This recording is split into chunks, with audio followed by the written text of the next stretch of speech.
Welcome everyone in this new video of my channel.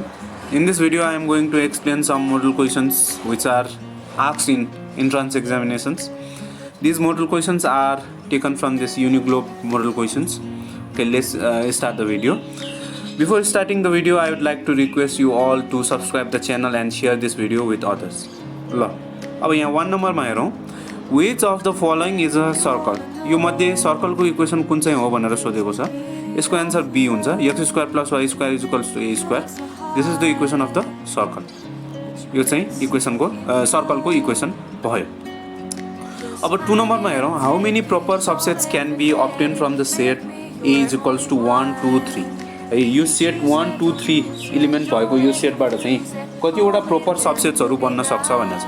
Proper subsets भनेको त्यस्तो सबसेट्सहरू हो जसमा चाहिँ यो ओरिजिनल सेट बराबरको नम्बर चाहिँ हुँदैन. मतलब यो 1 2 3 भन्ने सेट छ अरे, यसबाट अर्को एउटा सबसेट बन्यो अरे 1 2 3. त्यस्तो बन्यो भने चाहिँ त्यो बनेको सबसेट चाहिँ प्रपर सबसेट होइन. अब टोटल नम्बर अफ सबसेट्स यो सेटबाट कतिवटा सबसेट बनाउन सकिन्छ भनेर निकाल्नको लागि फर्मुला भनेको 2 को पावर n हो. 2 को पावर n भनेको नम्बर अफ एलिमेन्ट्स. यहाँ 3टा एलिमेन्ट्सहरू छ है.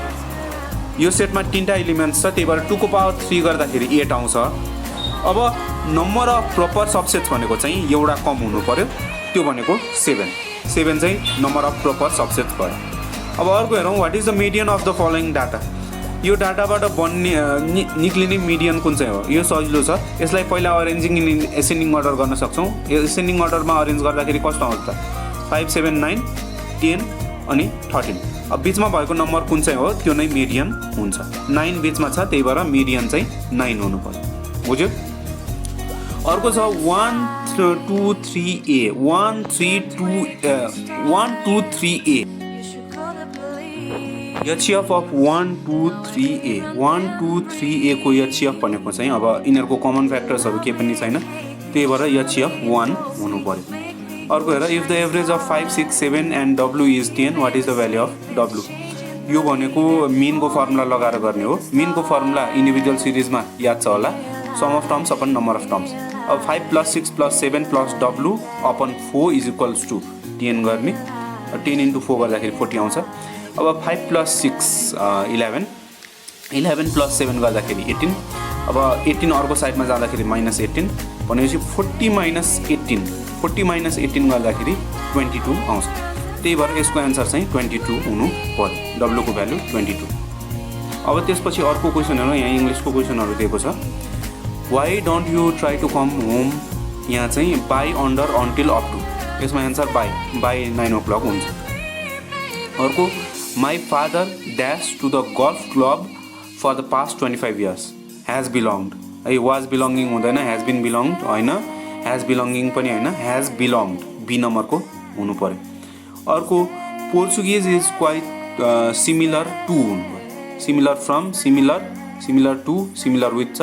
यसमा एन्सर भनेको सिमिलर टु स्पेनिस.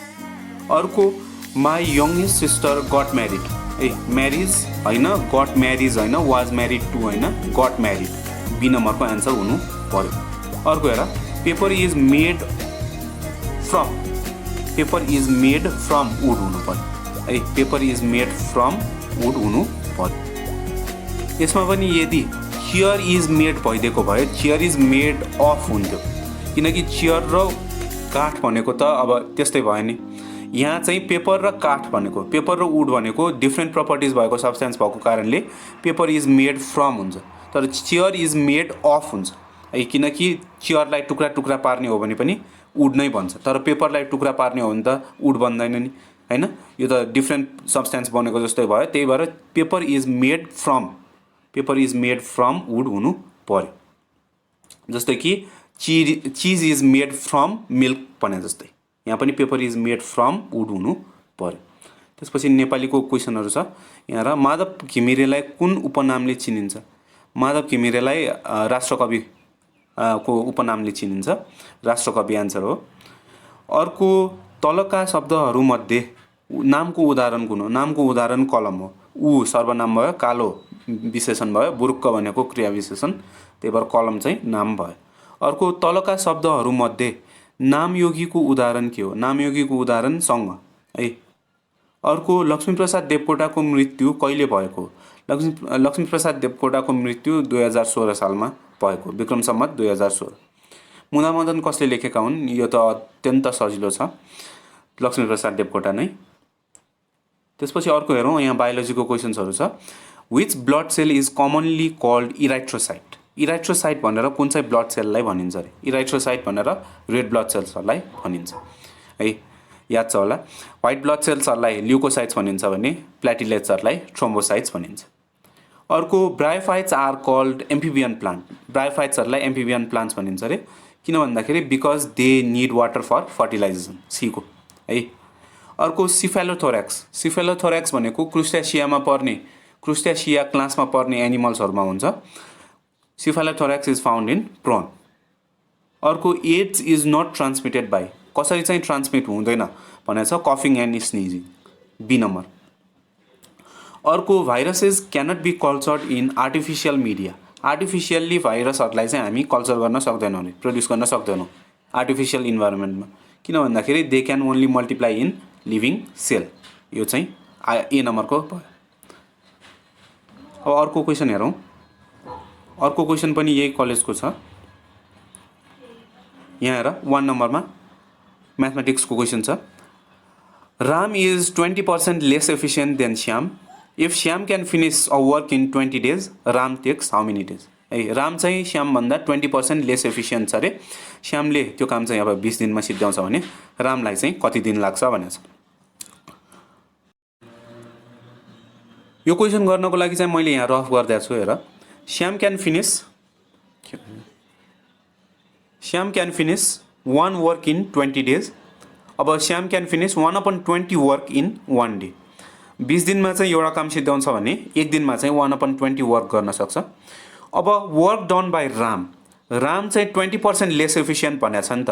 त्यही भएर यदि श्यामले चाहिँ 100% काम गर्छ भने रामले चाहिँ जम्मा कति पर्सेन्ट काम गर्छ त भन्दाखेरि 80% मात्र काम गर्न सक्छ है। श्यामले चाहिँ 100% काम गर्छ भने रामले चाहिँ जम्मा 80% काम गर्छ। त्यही भएर 80% अफ 1/20 गरेको, 80% अफ 1/20 गर्दाखेरि 1/25 आउँछ। मतलब 1 दिनमा चाहिँ रामले चाहिँ 1/25 वर्क गर्न सक्दो रहेछ। भनेपछि 1 वर्क गर्न चाहिँ उसलाई 1/25, त्यो भनेको 25 days लाग्दो रहेछ। मतलब रामले चाहिँ त्यही काम 25 daysमा कम्प्लिट गर्न सक्छ। अर्को क्वेसन छ, if the selling price of 8 articles is equal to the cost price of 10 articles, the gain भनेको प्रफिट पर्सेन्ट कति छ भनेर निकाल्न भनेको छ। यसको लागि पनि मैले रफ गरिदिएको छु, त्यो रफ हेरौँ। यहाँ हेर्न सक्छौँ, the cost price of 1 article चाहिँ मैले यक्स लेट गरिदिएँ।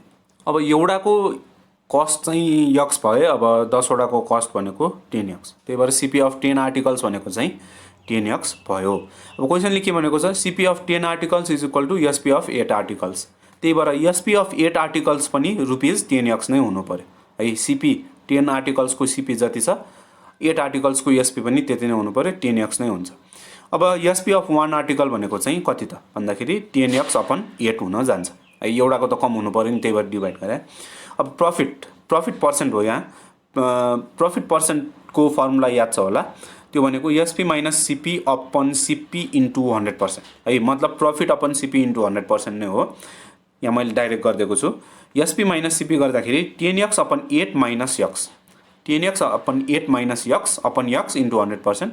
अब यहाँनिर पहिला एलसिएम लिने, एलसिएम लिँदाखेरि माथि चाहिँ 2x/8 आउँछ, तल अपन यक्स अझै बाँकी छ। त्यसलाई रेसिप्रोकल गर्दाखेरि यक्स र यक्स क्यान्सल हुन्छ, अनि त्यसपछि लास्टमा मल्टिप्लाई गर्दाखेरि चाहिँ 25% आउँछ।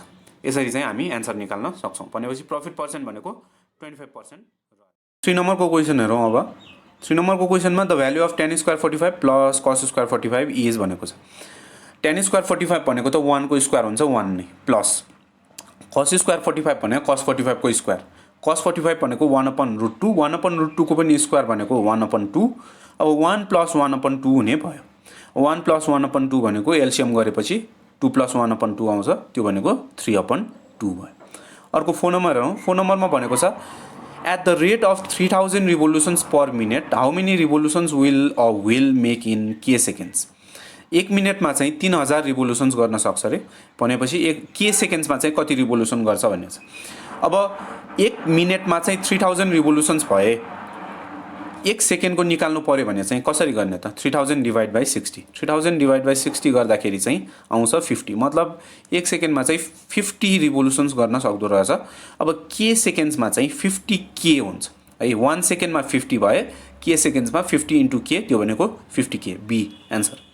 अर्को हेर if B and C be the equal sides and A B the remaining side of the isosceles triangle ABC its area is यहाँ हामीलाई चाहिँ अप्सन्सहरू दिएको छैन टाइप गर्दाखेरि मिस्टेक भएको होला। यो हामीले क्लास 10 मा म्याथमा पढेको फर्मुला हो। यदि यहाँ चाहिँ बी र सी चाहिँ इक्वल साइड्स भनेको छ है अनि ए चाहिँ अनइक्वल साइड हो भने यसको फर्मुला भनेको चाहिँ a upon 4 root under 4b square minus a square हुन्छ। त्यो चाहिँ आइसोसेलेस ट्रायङ्गलको फर्मुला हुन जान्छ। अब इङ्ग्लिसको क्वेसन्सहरू दिएको छ त्यो हेरौँ। यहाँ 5 नम्बरमा छ let's go for swimming the teacher said. अब यसको एन्सर भनेको चाहिँ the teacher suggested that we should go for swimming हुन्छ लेट्स भएको कारणले। अर्को डोन्ट ओपन द डोर यो त सजिलो छ विल यु। अर्को here it is the waiter said यसको एन्सर भनेको the waiter handed it over. अर्को may God help you may God help युको एन्सर चाहिँ may you be help by God. May help you हुँदैन may be God help you त्यो पनि हुँदैन मे God be help त छ नै हुँदैन। यसको एन्सर भनेको बीको may you be help by God हुन जान्छ। अर्को हेर the noun sincere is sincere भनेको के हो अरे सिन्सियर भनेको एक्जेटिभ है नाउन होइन पप पनि होइन एडभर्ब पनि होइन एक्जेटिभ हो। अब फिजिक्सको क्वेसनहरू छ हेर यो पनि सजिलै छ। A block of weight 1 Newton is moving with an acceleration of 1 meter per second square. The force on the block is force को फर्मुला भनेको m into a हुन्छ तर यहाँ हामीलाई वेट दिएको छ है। अब वेटबाट मास निकाल्नको लागि वेटलाई चाहिँ 9.8 ले डिभाइड गर्नुपर्छ भनेपछि वेट 1 न्युटन भए मास भनेको 1/9.8 है मास भनेको 1/9.8 आयो। अब एक्सेलरेसन दिएकै छ अब फोर्स निकाल्नको लागि मास इन्टु एक्सेलरेसन त्यही भएर 1/9.8 इन्टु 1 गर्दाखेरि चाहिँ एन्सर आउँछ 1/9.8 नै है। यसको एन्सर चाहिँ सी हुन जान्छ। अर्को which property of a block of metal remains constant when the metal is heated मेटललाई हिट गर्दाखेरि कुन चाहिँ चेन्ज हुँदैन अरे। यहाँ हेर अब हिट गर्दाखेरि कुनै पनि चिज एक्सपान्ड हुन्छ त्यही भएर सर्फेस एरिया बढ्छ भोल्युम पनि सँगसँगै बढ्नै पर्यो है। अब डेन्सिटी र मास बाँकी भयो अब डेन्सिटी पनि बढ्न सक्छ किन भन्दाखेरि डेन्सिटीको फर्मुला याद छ कि छैन डेन्सिटीको फर्मुला भनेको मास अपन भोल्युम। अब भोल्युम बढेपछि डेन्सिटी पनि चेन्ज हुने भइहाल्यो मास एउटा मात्र चेन्ज हुँदैन मेटललाई हिट गर्दाखेरि त्यही भएर यसको एन्सर भनेको मास। अर्को हेर particle moves in a plane with constant acceleration in a direction different from the initial velocity the path of the particle is यदि कुनै पनि एउटा पार्टिकल चाहिँ एउटा प्लेनमा मुभ गरिरहेको छ अरे तर एक्सेलरेसन चेन्ज हुनु भएन अरे डिरेक्सन चेन्ज भए पनि ठिकै छ डिरेक्सन त चेन्जै हुन्छ भनेको छ डिफ्रेन्ट भनेको छ नि त त्यही भएर डिरेक्सन चाहिँ चेन्ज हुन्छ अरे तर एक्सेलरेसन चेन्ज हुनु भएन अरे। यो भनेको चाहिँ के हुन्छ भन्दाखेरि an arc of a circle यदि एउटा सर्कलको वरिपरि सर्कुलर मोसनमा छ भने चाहिँ त्यति बेला त्यो पार्टिकलको चाहिँ कन्स्ट्यान्ट एक्सेलरेसन हुन्छ है डिरेक्सन चेन्ज भए पनि। अब अर्को छ हेर केमिस्ट्रीमा सजिलो क्वेसन्सहरू छ। Bauxite is an ore of bauxite के को ओर हो त एल्युमिनियमको एल। अर्को in which group do halogens occupy in the periodic table हेलोजन्सहरू कुन चाहिँ ग्रुपमा हुन्छ VIIA है VIIA चाहिँ हेलोजन्सहरू हुन्छ। त्यसपछि अर्को द फर्मुला अफ चकको फर्मुला भनेको चाहिँ CaCO3 क्याल्सियम कार्बोनेट। अर्को हेर which of the following is a male reproductive part of the फ्लावरको मेल रिप्रोडक्टिभ पार्ट कुन हो त एन्ड्रोसियम। अर्को 17 मा भनेको छ lichens are symbiotic association of fungi with lichens भनेको चाहिँ फङ्गाईले कुन चाहिँ अर्ग्यानिजमसँग जोडिएर बन्ने नयाँ अर्ग्यानिजम हो त भन्दाखेरि यो चाहिँ ग्रीन एल्गी है। अर्को लास्टमा छ cytology is the branch of biology that deals with the study of cell है 18 नम्बरको एन्सर चाहिँ सेल हुन जान्छ।